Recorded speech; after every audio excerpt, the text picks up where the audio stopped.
Di kalau ada masalah-masalah Pak, jangan awak putuhan seorang kecen ke ibu.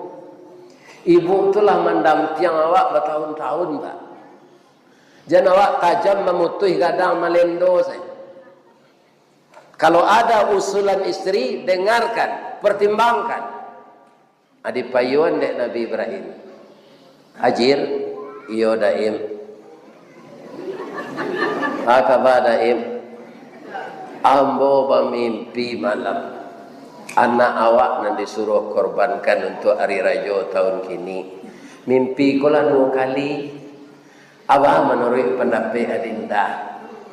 Singke ambo minta dioleh, kurang minta ditukun. Kok satya minta dibilai. Kok sasek minta ditunjui. Jawa istrinya mungkin mimpi ko bungo lalo mungkin daim.